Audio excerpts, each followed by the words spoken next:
오늘 본문의 말씀이 예수님의 그 십자가에 대한 이야기를 바울이 이제 해석하는 겁니다. 잘 보세요. 바울이 십자가가 뭔가 그걸 지금 해석해주고 있습니다. 사실 오늘 본문 18절에 보면 성경이 이렇게 기록합니다. 십자가의 말씀이 멸망하는 자들에게는 어리석은 것이지만 구원받은 사람에게는 하나님의 능력이다 라고 말씀하고 있습니다. 그리고 24절 25절에 보면 유대인들에게 또 그리스 사람에게는 이 십자가가 꺼리낌이고 또 이방 사람들에게는 어리석은 거지만 부르심을 받은 사람에게는 하나님의 능력이 된다라고 말씀하고 있습니다. 자, 그러니까 이 말씀을 한마디로 요약하면 이겁니다. 이 십자가를 이해하는 데 있어서 세상의 지혜로는 이 십자가를 이해할 수 없다. 왜? 하나님께서 세상의 지혜를, 세상의 총명을 패하시고 멸하셨기 때문이다라고 바울은 선포하고 있습니다.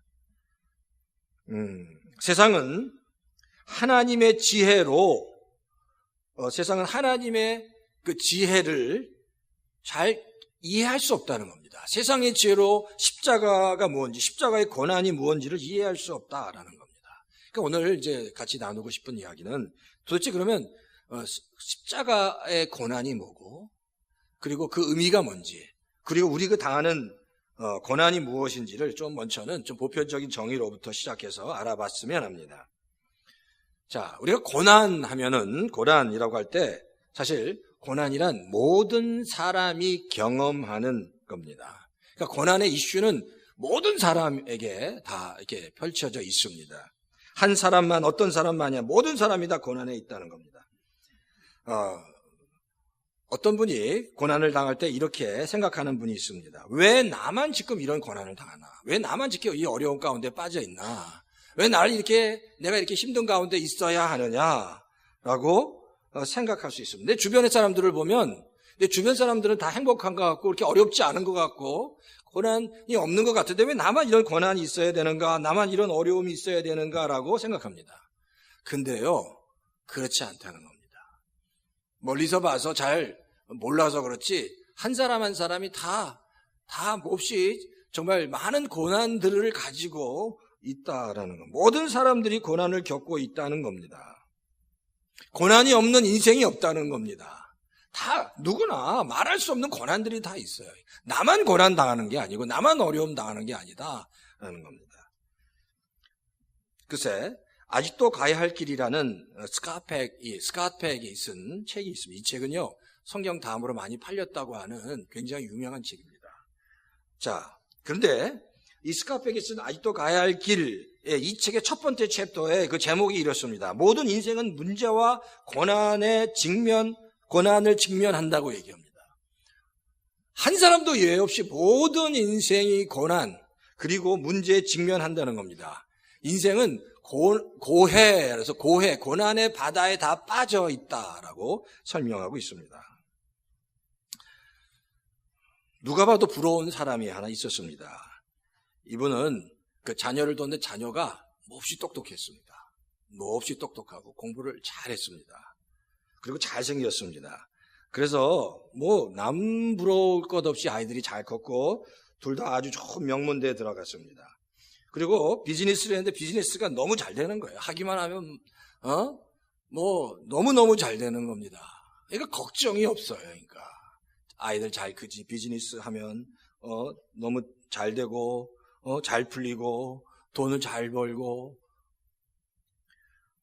뿐만 아니라 한 사람이 찾아와서 내가 지금 급전이 필요한데 내가 당신한테 내가 가지고 있는 이 땅을 좀 팔면 좋겠다. 이 땅을 사줄 수 있는 사람은 당신밖에 없다. 제발 좀 사달라고 오히려 신신당부해서 할 수 없이 그 땅을 샀는데 그 땅에 몇 년 있다가 신도시 계획에 걸려서 값이 수십 배가 뛰었답니다. 그냥 뒤로 넘어져도 코가 깨는 게 아니라 이러나 저러나 너무 일들이 잘 풀리는 겁니다. 그런 사람을 보면서 정말 하나님의 축복을 많이 받는구나. 정말 일들이 잘 풀리는구나 라고 그렇게 생각을 했습니다. 근데 그분이 어느 날 속이 안 좋아서 병원에 찾아가 봤는데 병원 진단을 받아봤더니 암이었습니다. 근데 그렇게 심각한 암이라고 생각하지 않은데 암 투병을 하면서 그 암을 고치지 못한 거예요. 그래서 돌아갔어요. 돌아가 버린 거예요. 그러니까 그 모습을 보면서 또 인생이 또 이렇구나.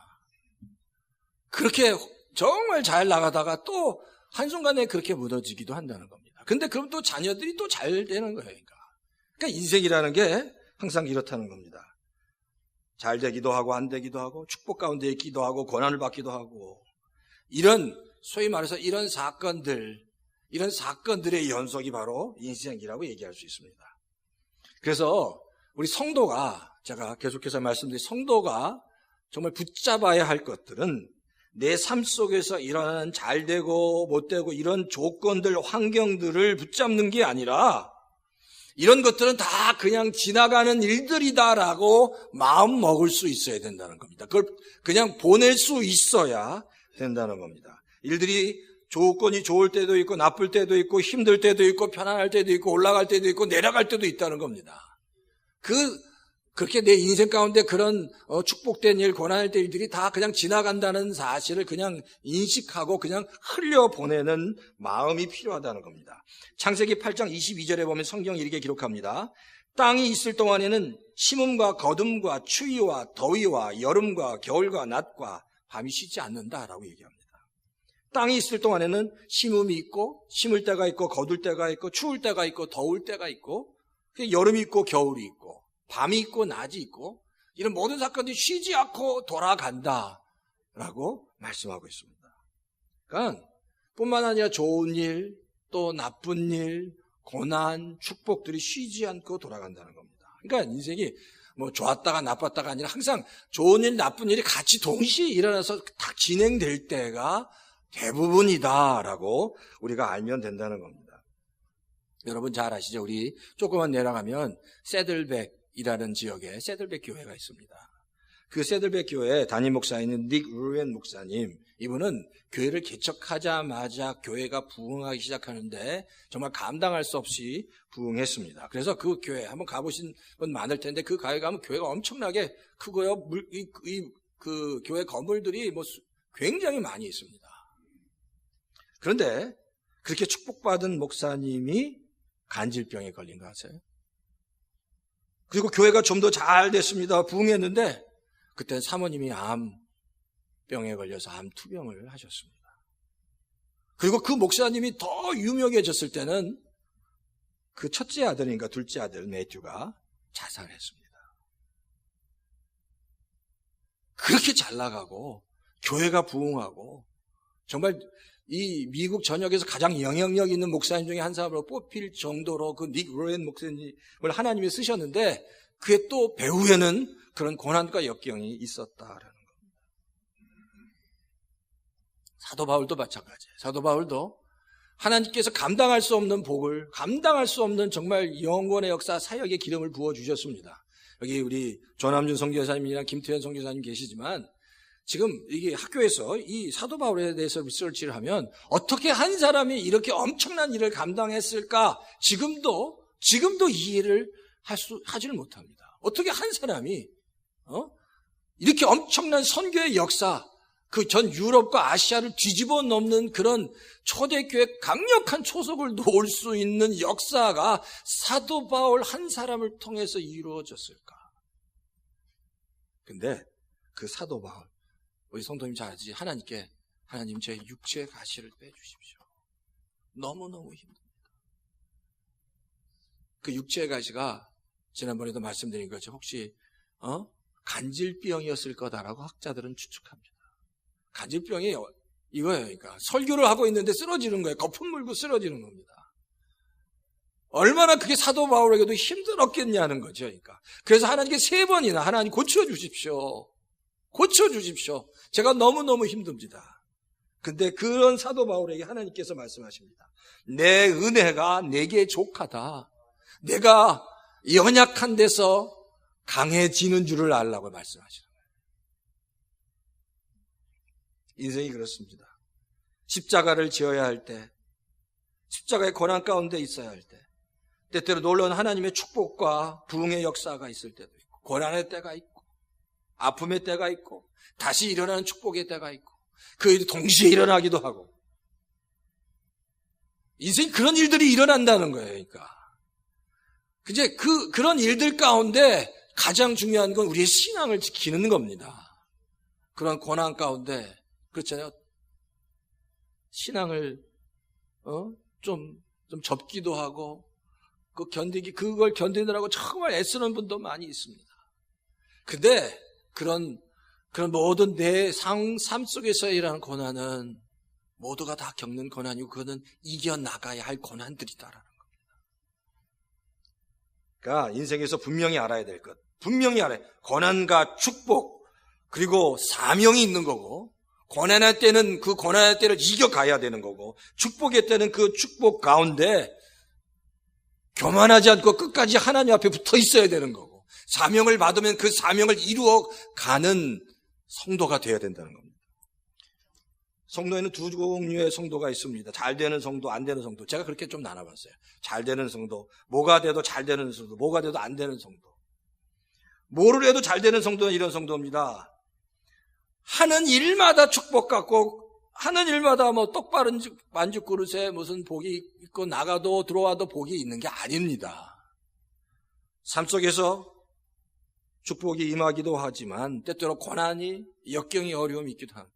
축복과 고난이 함께 온다는 거예요. 그럼에도 불구하고 고난 가운데에서는 끝까지 믿음으로 잘 버티고 견디는 겁니다. 그리고 더 하나님께 가까이 나가고 기도하는 겁니다. 하나님이 축복을 주셔서 잘 될 때는 그 일로 인해서 교만하지 않고 늘 감사함으로 겸손하게 하나님께 더 가까이 나가고 하나님의 뜻을 구하는 것. 바로 이 성도가 뭐가 돼도 잘 되는 성도입니다. 근데 뭐가 돼도 안 되는 성도는 그겁니다. 고난 가운데 어려움이 오면 그 고난을 왜 하나님 나에게 주셨습니까? 내가 왜 나만 이렇게 힘들게 하십니까? 라고 하나님께 불평하고 원망하는 겁니다. 근데 잘 되고 축복받을 때는 그 일로 인해서 내가 하나님에 더 가까이 가는 게 아니라 하나님과 멀리 떨어져서 내가 나 있는 곳으로 나를 즐겁게 하는 것, 그게 바로 뭐를 해도 안 되는 성도라는 겁니다. 그리고 잘 보면요, 잘 되는 성도든지 안 되는 성도는 똑같은 조건과 환경에 있다는 겁니다. 똑같은 조건과 환경 가운데 딱 다른 게 한 가지가 뭐예요? 반응이 다르다는 겁니다. 하나님 앞에 어떻게 반응하느냐가 다른 겁니다. 제가 계속 말씀드리죠. 이 땅에서 그냥 잘 사는 것, 그냥 하나님 없이 잘 사는 것은 절대 축복이 아니다라고 분명히 나에게 얘기할 수 있어야 됩니다. 하나님과 상관없이 잘 사는 것은 절대 축복이 아니에요.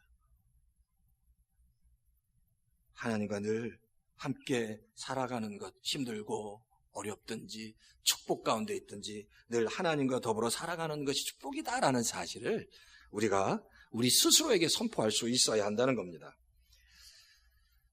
믿음 생활할 때 우리가 이제 분명히 좀 알아야 될 게 그겁니다. 기도하잖아요? 기도할 때 그 기도의 응답으로 조건이 좋아지는 것이 축복이라고 생각하지 말아야 합니다.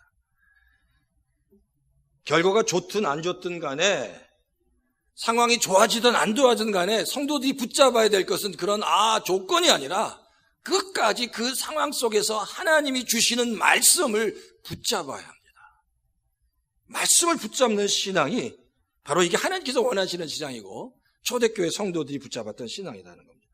성도들이 이제 어릴 때는 기도할 때 하나님의 응답해 주십니다. 그리고 하나님의 응답으로 인해서 이렇게 점점 하나님의 그 은혜와 기쁨을 경험하게 되지만, 그러면서 탈피해야 될 게 뭐냐면 오직 신앙과 기도가 문제 중심, 문제 해결 중심적 신앙이 되면 사실 더 큰 문제에 빠질 가능성이 있다라는 겁니다. 그러니까 문제 해결형 신앙은 더 큰 문제에 빠진다는 겁니다. 성도님들이 그전에 기도 제목을 주십니다. 이 문제 해결하게 좀 기도를 해 주십시오, 목사님. 그럼 제가 끊임없이 기도합니다. 근데 사실 그래요. 기도하지만 그 기도에 대해서 하나님께서 어떻게 응답하시는지 저는 모릅니다. 응답해 주실 수도 있고 아닐 수도 있는 거죠. 그러니까. 근데 중요한 건 그겁니다. 응답해 주시든지 안 해 주시든지 그 문제 가운데 성도가 그 문제를 이겨나가는 게 더 중요합니다. 때때로 그때 그 타이밍에 그 기도 제목이 응답되지 않는 것이 하나님의 뜻일 수도 있습니다. 근데 문제 해결만을 위해서 기도하면 그게 응답이 안 되면 그 성도가 또 시험에 빠지고 낙심에 빠진다는 거예요. 그건 하나님이 원하는 게 아니라는 겁니다. 하나님이 원하는 것은 어쨌든 그 문제를 가지고 극복하고 이겨나가는 겁니다. 그리고 그 문제를 통해서 더 하나님을 알아가는 것이 하나님이 원하시는 거고 그 모습이 하나님께서 기뻐 받으시는 모습이다라는 거예요. 그래서 제가 요즘은 그래요. 성도님한테 기도할 때 하나님 이 문제가 기도 응답되게 해주세요 하기보다도 이 문제를 통해서 이길 수 있도록 영적인 성장을 통해서 이겨나갈 수 있도록 해주십시오. 이겨나가는 믿음, 신앙, 응답이 되든 되지 않든 이 문제 가운데 뒤로 넘어지는 게 아니라 이겨나갈 수 있는 더 건강하고 튼튼한 성도가 되게 해 주십시오라고 사실 그렇게 기도합니다. 그게 더 중요한 것 같아요. 이겨나가는 신앙이. 우리 열바인 열교회 성도 여러분, 그런 것 같아요. 우리가 기도할 때 그래요. 하나님 앞에 기도해야 합니다. 근데 중요한 건 그 기도 가운데 하나님을 만나야 합니다. 축복 가운데 있든지 고난 가운데 있든지 하나님을 만나고 경험하는 것. 그걸 통해서 더 놀라운 하나님의 은혜가 있을 줄 믿습니다. 자, 두 번째는요. 자, 그럼 보세요. 왜 십자가가 구원받는 사람들에게는 하나님의 능력이 되느냐라는 거예요. 왜 십자가가 구원받는 사람들에게 하나님의 능력이 되는가? 자, 18절에 보면 성경이 이렇게 기록합니다. 십자가의 말씀이 멸망할 자들에게는 어리석은 것이지만 구원받는 사람에게는 하나님의 능력이 된다고 얘기합니다. 자, 이 말씀 우리가 이제 많이 묵상하는데 제가 지난번에도 말씀드렸죠. 소금이 되어야 된다, 빛이 되어야 된다라고 주님이 산상수훈에서 분명히 말씀했습니다. 우리가 소금이 되라는 얘기는 뭐죠? 세상이 부패했는데 부패를 막으라는 얘기입니다. 근데 첫 번째 목적이 그게 아니잖아요. 세상의 부패를 막기 위해서 아주 심플하게 세상의 부패를 먼저 뭘 해야 된다고요? 내가 녹아져야 된다는 겁니다. 그러니까 사실 산상수훈 예수님께서 얘기하는 것은 먼저 너가 녹아지는 것이 너가 먼저 녹아져야 된다는 거예요. 세상에 빛이 되라는 얘기도 뭐예요? 촛불로 자기 자신을 먼저 태우라는 거예요. 어두운 세상을 비치기 전에 사실 그거는 중요하지. 내가 먼저 태워지는 것이 중요합니다. 그게 바로 내가 죽는 거고 그게 바로 십자가를 지는 삶이다라는 거예요. 자, 그런데 보세요. 이 문제가 항상 그렇게 십자가를 지는 삶, 내가 먼저 죽는 삶, 내가 먼저 나를 녹이는 삶, 나를 태우는 삶이 그게 쉽지 않다는 겁니다. 많은 성도들이 십자가를 져야 된다고 얘기하면 그것 때문에 굉장히 힘들어합니다. 우울증에 빠지기도 하고요. 그래서 제가 십자가를 져야 됩니다. 이런 설교하면 성도님들이 이렇게 어떻게 보면 눈빛도 잘 안 받치시려고. 왜 내가 먼저 죽어야 됩니까? 그거예요. 죽어야 됩니다. 그러면 왜 나만 죽어야 됩니까? 같이 죽어야죠. 같이 죽어야 됩니다. 근데 성경은 같이 죽어야 된다고 얘기하자. 먼저 내가 죽어야 됩니다. 다른 사람이 죽는 건 하나님이 죽게 하시는 거예요. 근데 사실 그래요. 죽는다는 게 그게 어렵다는 거예요. 우리가 알아요. 오늘 우리가 읽은 것처럼 십자가를 진다는 게 멸망당하는 사람에게는 어리석게 보인다고 얘기합니다. 멸망당하는 사람에게는 어리석은 일이고 하나님의 자녀에게는 이게 하나님의 능력이라는 것은 이제 말씀이니까 이해가 돼요. 그래서 내가 죽어야 되는데 자, 이게 머리는 이해가 되는데 이 마음으로 이게 깨달아지지 않는 게 우리의 문제라는 거예요. 아니, 능력이라고 하는데 근데 모르겠습니다, 목사님. 왜 이게 능력입니까? 그리고 내가 어떻게 죽어야 됩니까? 라고 끊임없이 질문을 던지신다는 겁니다. 근데 보세요. 이 십자가를 볼 때마다 너무 답답하고 십자가를 볼 때마다 너무 힘든 이유가 있습니다. 왜 그럴까요? 십자가의 고난을 생각할 때마다 너무 답답하고 힘든 너무 힘든 이유가 있습니다. 그게 뭘까요? 이유가 한 가지 있습니다. 우리의 눈이 십자가에 고정되어 있기 때문에 그래요. 십자가만 보기 때문입니다. 십자가의 고난만 보기 때문입니다. 근데 십자가 다음에 무엇이 오는가를 생각해 보십시오. 십자가 다음에 뭐가 오죠? 십자가 다음에 오는 것은 부활의 영광이 있다는 겁니다. 십자가 다음에는 부활의 영광이 있습니다. 그러니까 우리가 지금 십자가를 져야 합니다라고 이 십자가의 이 의미를 소위 말해서 종말론적인 관점에서 맨 마지막 포인트에서 종말론적인 관점에서 부활의 영광을 이미 경험한 관점에서 마지막 관점에서 보면 십자가를 진다는 것은 부활의 영광에 동참할 수 있는 조건입니다. 십자가를 지는 성도만이 부활의 영광을 경험할 수 있다는 겁니다. 주님께서 주님의 자녀들에게 허락하신 감당할 수 없는 그 축복과 은혜가 되는 부활의 영광, 그 그리스도의 생명으로 충만해지는 부활의 영광을 경험하기 위해서는 십자가의 고난을 통과해야 한다는 겁니다. 그러니까 종말론적인 관점에서 십자가를 보면 짐이 훨씬 줄어드는 거죠. 왜? 십자가를 통과해야 하나님의 그 부활의 영광에 동참할 수 있기 때문이다라는 겁니다. 그러니까 이 종말론적인 관점에서 십자가를 볼 수 있어야 한다는 겁니다.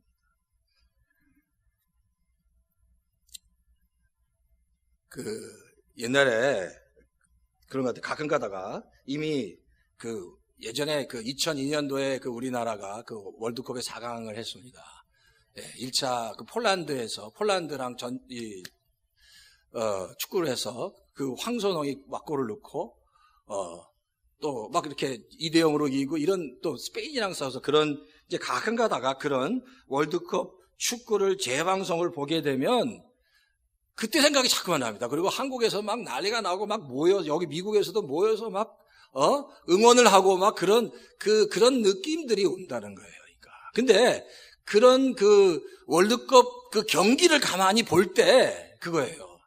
그때 처음 볼 때는 막 월드컵 경기를 보면서 이길까 질까 막 조마조마했지만 다시 그걸 보게 되면 편안한 마음으로 보는 거예요. 그리고 그러면서 옛날에 그 기억들이 서로 세워지면서 여전히 그 감동은 남아 있습니다. 왜 그렇죠? 이미 우리가 이긴 건 다 알아요. 그러니까 편안하게 보는 겁니다. 근데 여전히 이겼던 월드컵 경기 축구를 통해서 이겼던 그 감동은 우리에게 살아있다는 겁니다. 이게 바로 십자가의 영광, 부활의 영광을 통해서 십자가를 본 사람의 마음입니다. 이미 우리가 하나님의 자녀는 부활의 영광을 경험하고 그 영광 가운데 있기 때문에 그 십자가의 영광을, 부활의 영광을 경험하기 위해서 십자가의 고난은 쉽게 통과할 수 있다라는 겁니다. 그러니까 이런 말 들어보셨는지 모르겠지만 이거예요. 고난 가운데 어떻게 감사할 수 있느냐. 고난 가운데. 말도 안 되는 얘기죠. 고난을 당하는데 어떻게 그 고난 때문에 감사해요. 말도 안 되는 얘기인데 사실 부활의 영광을 깨닫고 그 부활의 영광 가운데 십자가를 본 사람들은 그래 내가 이 십자가의 고난을 통해서 내가 하나님 안에서 다시 회복되고 새롭게 되는 아름다운 모습으로 변화되는 그 과정을 깨닫게 되면 자연스럽게 이 고난이 나에게 정말 큰 유익이 되는구나. 그것이 깨달아지면 감사가 나올 수 있다는 겁니다. 그러니까 우리가 상상이 안 되죠. 그러니까 어떻게 고난을 당하는데 감사가 돼. 근데 마지막 결말을 보고 깨달은 사람은 그 과정이 쉬운 거예요. 그리고 그 과정 속에서 감사할 수 있다는 거예요. 그러니까 중요한 건 그겁니다. 마지막 부활의 영광에 대한 분명한 확신과 믿음이 있느냐, 그거에 대한 감격이 있으면 그 삶 속에서 일어나는 고난도 쉽게 일어날 수 있다는 거예요. 쉽게 지나갈 수 있다는 겁니다. 7박 8일간 알래스카 여행을 계획했습니다. 예, 거기 가서 크루즈도 타고 비행기를 타서 알래스카 전역을 한번 보기도 하고 알래스카에서 가장 많은 연어 회도 먹고 거기서 좋은 친구도 만나고 그런 계획을 다 했습니다. 자, 가장 좋은 호텔에서 가장 맛있는 음식을 먹고 가장 친한 친구, 가족들과 다 같이 가기로 했습니다. 그런데 가기 전 3일 동안 정말로 많은 큰 일이 있어서 밤을 새서 그 일을 해야 되는 거예요. 제대로 밥 먹을 시간도 없을 정도로 너무너무 바쁜데 그 일을 감당해야 알래스카 7박 8일을 간다고 생각해 보세요. 3일 밤을 새면서 하는 그 일들이 쉽겠습니까? 어렵겠습니까?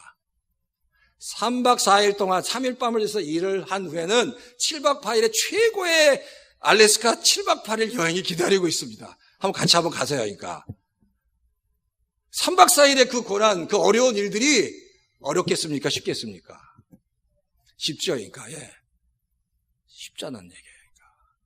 부활의 영광 그걸 경험한 사람은 이 땅에 십자가의 고난을 쉽게 이어갈 수 있다는 겁니다. 그러니까 내가 이 땅을 살아가면서 부활의 영광을 정말 그걸 누리고 그것을 알고 그것을 보고 있느냐.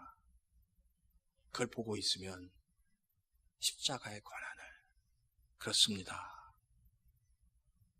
주님, 내가 감당할 수 있습니다. 라고 그렇게 고백할 수 있다는 거예요. 또 한 가지 십자가의 고난은 바로 그겁니다. 우리가 십자가의 고난을 통해서 우리는 정말 하나님 보시기에 아름다운 모습으로 변화되어 있다는 겁니다. 그러니까 고난을 통과한 성도의 모습은 아름답게 변화되어 있다는 거예요. 그래서 십자가의 고난이 우리에게 필요한 겁니다. 그게 사실 우리에게 싫죠. 그러니까. 그런데 그 십자가의 고난을 통과해야 우리가 하나님의 아름다운 모습으로 변화되어질 수 있다는 겁니다. 그리고 십자가의 고난을 통과하고 부활의 영광을 경험해야 우리가 이전에 경험하지 못한 새로운 디멘전의 영적인 눈이 열리고 영적인 경험을 하게 되고 새로운 하나님의 은혜를 경험하게 되는 겁니다. 제가 지난번에 말씀드린 것처럼 애벌레 아시죠? 애벌레는 그냥 평면에서 그냥 이렇게 기어다니는 2차원만 경험하는 벌레가 애벌레입니다. 근데 그 애벌레가 허물을 벗고 나비가 되는 순간에 2차원적인 2차원에서 3차원 공간을 경험하는 이전에 도대체 상상하지도 못한 새로운 디멘전에서 새로운 경험과 눈이 열리는 역사가 애벌레가 나비가 되는 역사처럼 우리가 십자가의 고난 가운데 그것을 깨닫게 되면 이전에 경험하지 못한 새로운 영적인 경험들을 우리가 하게 된다는 겁니다. 바로 그게 십자가의 고난을 통한 유익이다라는 겁니다. 우리가 이제 고난 주간을 보내면서 그래서 이 고난을 그냥 정말 힘듭니다, 어렵습니다가 아니라 이 십자가의 고난을 정말 묵묵하게 통과해 간 성도만이 주님께서 그 후에 예배해 두신 부활의 권세 능력, 그 영광을 온전히 경험하게 되고 그 일을 통해서 더 아름답게 세워질 수 있다라는 겁니다. 성도 여러분, 묵묵히 내가 지어야 될 짐, 십자가의 짐, 기쁨으로 짓고 기쁨으로 지어서 나가시기 바랍니다. 회피하지 마십시오. 기쁨으로 짓고 그렇습니다. 이걸 통해서 내가 다시 새로워질 수 있습니다. 이걸 통해 갈 때 하나님께서 예비해 주신 부활의 권세와 영광을 경험할 수 있습니다. 그런 내 인생에, 내 신앙에 또한 새로운 디멘전의 영적인 눈이 열리고 영적인 것을 경험하는 하나님 내가 될 수 있게 해주십시오. 새로운 것들을 깨닫게 해주십시오. 눈이 열리게 해주십시오. 하나님, 나와 함께 해주십시오라고 그렇게 하나님 앞에 정말 기쁨으로 고백하시는 우리 열린교회 모든 성도님 다 되시기를 주의 이름으로 축원합니다. 자, 제가 마지막으로 고린도전서 한번 읽어드리고 마칠게요. 고린도전서 15장에 보면 부활에 대해서 이렇게 말씀하고 있습니다. 고린도전서 15장 41절부터 44절의 말씀이에요. 개역성경인데요. 해의 영광이 다르며 달의 영광이 다르며 별의 영광도 다른데 별과 별의 영광이 다르도다. 죽은 자의 부활도 그와 같으니 썩을 것으로 심고 썩지 아니할 것으로 다시 살아나며 욕된 것으로 심고 영광스러운 것으로 다시 살아나며 약한 것으로 심고 강한 것으로 다시 살아나며 육의 몸으로 심고 신령한 몸으로 다시 살아나니 육의 몸이 있은즉 또 영의 몸도 있느니라. 각각 다른 영광이 다 다르고 육의 몸을 심었을 때 신령한 몸으로 거둘 수 있는 이유. 비천한 것을 심었는데 영광스러운 것으로 살아날 수 있는 이유, 약한 것을 심었는데 강한 것으로 살아날 수 있는 이유, 십자가를 통과해서 죽은 자만이 이런 영광스러운 놀라운 하나님의 은혜를 경험할 수 있다는 것 깨닫고, 하나님, 내가 그 고난 가운데 정말 동참하고 뚫고 가서 더 큰 하나님의 은혜를 경험하기 원합니다. 나와 함께 해주십시오 라고 고백하시는 우리 열린교회 모든 성도님 되시기를 주의 이름으로 축원합니다.